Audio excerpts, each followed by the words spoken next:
योएल अध्याय 1। यहोवा का यह संदेश पतूएल के बेटे योएल के पास पहुंचा। प्रधानों, सुनो, देश के सभी निवासियों, ध्यान से सुनो। क्या ऐसी कोई बात तुम्हारे दिनों में हुई है या तुम्हारे पुरखों के जमाने में हुई? इस बारे में अपने बेटों को बताओ, तुम्हारे बेटे अपने बेटों को बताएं और उनके बेटे अगली पीढ़ी को बताएं। जो कुछ कुतरने वाली टिड्डी से बचा उसे दल वाली टिड्डी ने खा लिया। जो कुछ दल वाली टिड्डी से बचा उसे बिन पंखों वाली टिड्डी ने खा लिया, और जो कुछ बिन पंखों वाली टिड्डी से बचा उसे भूखी टिड्डी ने खा लिया। पियक्कड़ों, जागो और रो। दाख मदिरा पीने वालों, तुम सब जोर जोर से रो, क्योंकि तुम्हारे मुंह से मीठी दाख मदिरा छिन गई है। मेरे देश पर एक ताकतवर राष्ट्र ने हमला कर दिया है, जिसके लोग बेशुमार हैं। उसके दांत और जबड़े शेर के जैसे हैं। उसने मेरी अंगूर की बेल तहस नहस कर दी है और मेरे अंजीर के पेड़ का सिर्फ ठूंठ छोड़ा है। उनकी पूरी छाल छील कर यहां वहां फेंक दी है। उनकी टहनियां सफेद हो गई है।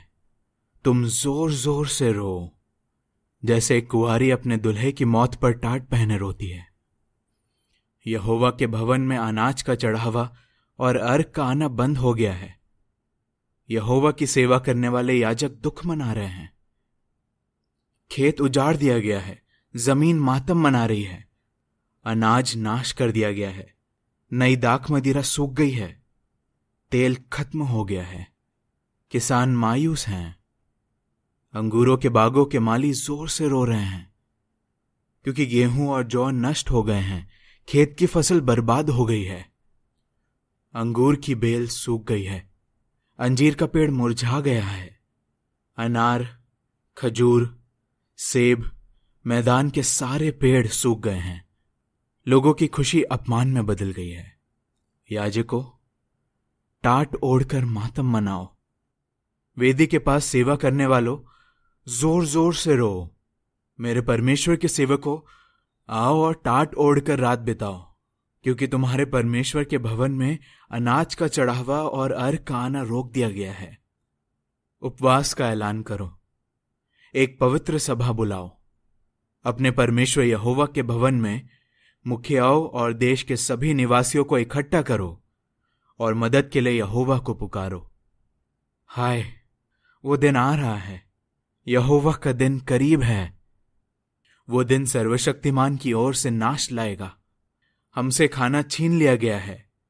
हमारे परमेश्वर के भवन से खुशियां और जश्न छीन लिए गए हैं। बेलचे के नीचे पड़े बीज सूख गए हैं। गोदाम सूने पड़े हैं।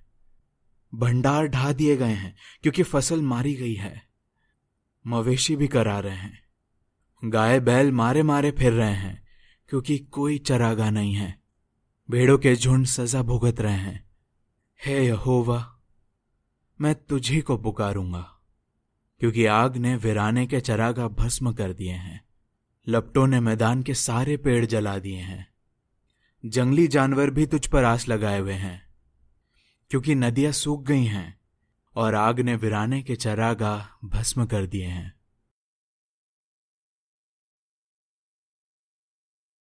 अध्याय 2। सिय्योन में नरसिंगा फूको। मेरे पवित्र पहाड़ पर ऐलान करो कि युद्ध होने वाला है। देश के सभी निवासी थर थर कांपें, क्योंकि यहोवा का दिन आ रहा है। वो करीब है।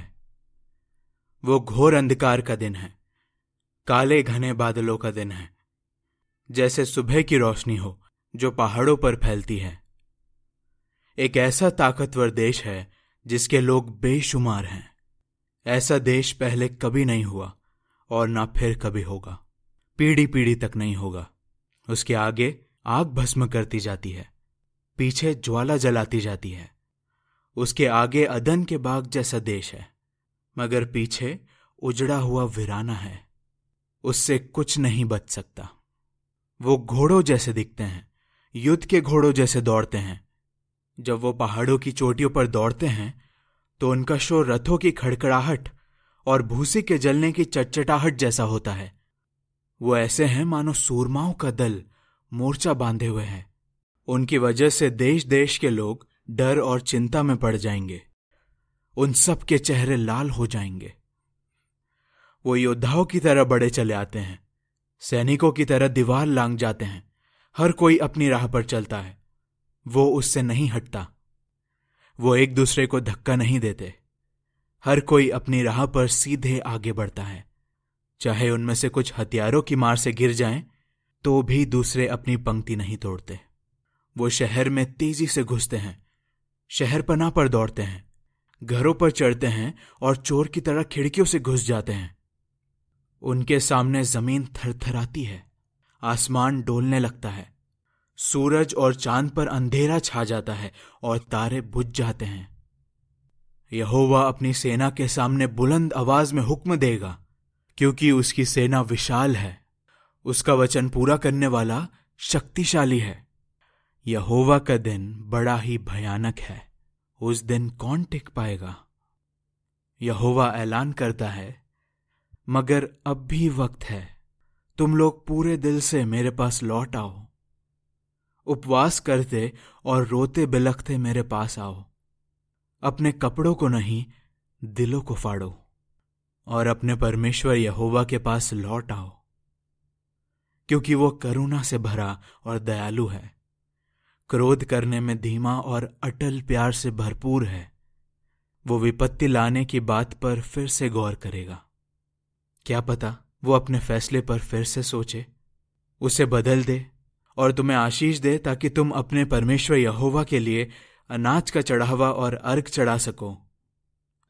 सियोन में नरसिंगा फूको, उपवास का ऐलान करो, एक पवित्र सभा बुलाओ, लोगों को इकट्ठा करो, मंडली को पवित्र करो, बुजुर्गों को इकट्ठा करो, बच्चों और दूध पीते बच्चों को इकट्ठा करो।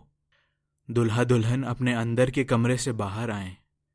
मंदिर में बरामदे और वेदी के बीच यहोवा की सेवा करने वाले याजक रो रो कर कहें, हे यहोवा, अपने लोगों पर तरस खा, राष्ट्रों को उन पर राज ना करने दे, ताकि तेरी विरासत मजाक न बन जाए। दूसरे देशों को यह कहने का मौका क्यों मिले, कहां गया उनका परमेश्वर? तब यहोवा अपने देश के लिए जोश दिखाएगा और अपने लोगों पर करुणा करेगा। यहोवा अपने लोगों को यह जवाब देगा, मैं तुम्हें अनाज, नई दाख मदिरा और तेल देने जा रहा हूं। तुम पूरी तरह संतुष्ट हो जाओगे। मैं फिर कभी तुम्हें राष्ट्रों के बीच बदनाम नहीं होने दूंगा। मैं उत्तर से आने वाले को तुमसे दूर भगा दूंगा, उसे एक सूखे और उजाड़ देश में खदेड़ दूंगा। उसके सामने की सेना पूरब के सागर की तरफ होगी और पीछे की सेना पश्चिम के सागर की तरफ। उससे बदबू ऊपर उठेगी, उससे गंध ऊपर उठती रहेगी, क्योंकि परमेश्वर महान काम करेगा। हे देश, मत डर, खुशियां और जश्न मना, क्योंकि यहोवा महान काम करेगा। मैदान के जानवरों, मत डरो, क्योंकि वीराने के चरागाह हरे भरे हो जाएंगे और पेड़ फलने लगेंगे। अंजीर का पेड़ और अंगूर की बेल दोनों पूरा पूरा फल देंगे। सियोन के बेटो, अपने परमेश्वर यहोवा के कारण खुशियां और जश्न मनाओ। वो तुम्हें सही मात्रा में पतझड़ की बारिश देगा, तुम पर खूब पानी बरसाएगा। पहले की तरह तुम्हें पतझड़ और वसंत की बारिश देगा। खलियानों में अनाज का ढेर लग जाएगा। हौद नई दाख मदिरा और तेल से उमड़ते रहेंगे।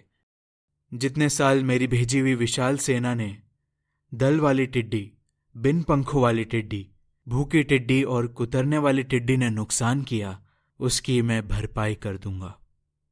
तुम बेशक जी भर कर खाओगे और अपने परमेश्वर यहोवा के नाम की तारीफ करोगे, जिसने तुम्हारी खातिर अजूबे किए हैं। मेरे लोगों को फिर कभी शर्मिंदा नहीं किया जाएगा। और तुम्हें जानना होगा कि मैं इस्राएल के बीच हूं। मैं यहोवा तुम्हारा परमेश्वर हूं, मेरे सिवा कोई नहीं है। मेरे लोगों को फिर कभी शर्मिंदा नहीं किया जाएगा। इसके बाद मैं हर तरह के इंसान पर अपनी पवित्र शक्ति उंडेलूंगा और तुम्हारे बेटे बेटियां भविष्यवाणी करेंगे। तुम्हारे बुजुर्ग खास सपने देखेंगे, तुम्हारे जवान दर्शन देखेंगे। उन दिनों मैं अपने दास दासियों पर भी अपनी पवित्र शक्ति उंडेलूंगा। मैं आकाश में और धरती पर अजूबे दिखाऊंगा, खून, आग और धुएं का बादल। यहोवा के बड़े भयानक दिन के आने से पहले सूरज पर अंधेरा छा जाएगा और चांद खून जैसा लाल हो जाएगा।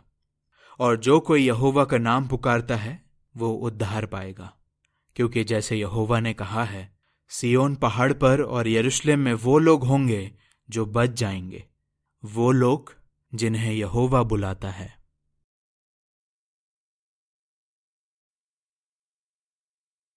अध्याय 3। क्योंकि देखो, उन दिनों और उस समय जब मैं यहूदा और यरूशलेम के लोगों को बंधुआई से वापस ले आऊंगा, तब मैं सारे राष्ट्रों को भी इकट्ठा करूंगा और उन्हें यहोशापात की घाटी में ले आऊंगा। वहां मैं अपने लोगों और अपनी विरासत इस्राएल की खातिर उनसे मुकदमा लड़ूंगा, क्योंकि उन्होंने मेरे लोगों को दूसरे राष्ट्रों में तितर बितर कर दिया और मेरे देश की जमीन आपस में बांट ली। उन्होंने चिट्ठियां डालकर मेरे लोगों को आपस में बांट लिया। वो वेश्याओं का किराया चुकाने के लिए लड़के दे देते थे और दाख मदिरा के लिए लड़कियों को बेच देते थे। हे सोर और सिदोन, हे पलिश्त के सभी प्रांतों, तुमने मेरे साथ ऐसा करने की हिम्मत कैसे की? क्या तुम मुझसे किसी बात का बदला ले रहे हो? अगर तुम बदला ले रहे हो तो मैं फौरन तुम्हें अपनी करतूतों का फल भुगतने पर मजबूर करूंगा। तुम मेरा सोना चांदी ले गए, मेरा बढ़िया से बढ़िया खजाना अपने मंदिरों में ले गए। तुमने यहूदा और यरूशलेम के लोगों को यूनानियों के हाथ बेच दिया, ताकि उन्हें उनके इलाके से दूर कर दिया जाए। इसलिए देखो, तुमने उन्हें जहां बेच दिया था वहां से मैं उन्हें वापस ले आऊंगा। तुम्हें अपनी करतूतों का फल भुगतने पर मजबूर करूंगा। मैं तुम्हारे बेटे बेटियों को यहूदा के लोगों के हाथ बेच दूंगा और वो उन्हें दूर देश शीबा के लोगों के हाथ बेच देंगे, क्योंकि खुद यहोवा ने ऐसा कहा है। राष्ट्रों के बीच ऐलान करो, युद्ध की तैयारी करो, सूरमाओं को उभारो। सारे सैनिक आगे बढ़ें और हमला करें। अपने हल के फाल पीटकर तलवारें बनाओ और अपनी दरातियों को पीटकर भाले बनाओ। कमजोर कहे, मैं बड़ा ताकतवर हूं। आसपास के सब राष्ट्रों आकर इकट्ठा हो जाओ, मदद करो। हे यहोवा, अपने योद्धाओं को नीचे उस जगह ले आ। राष्ट्र उभारे जाएं और यहोशापात की घाटी में जाएं, क्योंकि मैं वहां बैठूंगा ताकि आसपास के सभी राष्ट्रों का न्याय करूं। हंसियां चलाओ, फसल पक चुकी है, नीचे आकर रौंद दो। अंगूर रौंदने का हौद भर गया है, रसकुंड उमड़ रहे हैं, क्योंकि उनकी बुराई बहुत बढ़ गई है। फैसले की घाटी में भीड़ की भीड़ जमा है, क्योंकि फैसले की घाटी में यहोवा का दिन करीब है। सूरज और चांद पर अंधेरा छा जाएगा और तारे अपनी चमक खो बैठेंगे। यहोवा सिय्योन से गरजेगा, यरूशलेम से बुलंद आवाज में बोलेगा। आसमान और धरती डोलने लगेंगे, मगर यहोवा अपने लोगों के लिए पनाह होगा, इस्राएल के लोगों के लिए किला होगा। और तुम्हें जानना होगा कि मैं यहोवा तुम्हारा परमेश्वर हूं, जो अपने पवित्र पहाड़ सिय्योन पर निवास करता है। यरूशलेम नगरी एक पवित्र जगह बन जाएगी, अजनबी फिर कभी वहां से नहीं गुजरेंगे। उस दिन पहाड़ों से मीठी दाख मदिरा टपकेगी, पहाड़ियों पर दूध बहेगा, यहूदा की सारी नदियों में पानी उमड़ने लगेगा। यहोवा के भवन से एक सोता फूटेगा, बबूल के पेड़ों की घाटी को सींचेगा। मगर मिस्र उजड़ जाएगा, एदोम उजड़ा हुआ वीराना हो जाएगा, क्योंकि उन्होंने यहूदा के लोगों को सताया, उनके देश में बेगुनाहों का खून बहाया। मगर यहूदा हमेशा आबाद रहेगा, यरूशलेम पीढ़ी पीढ़ी तक आबाद रहेगी। उन पर जो खून का दोष था मैं उसे मिटा दूंगा।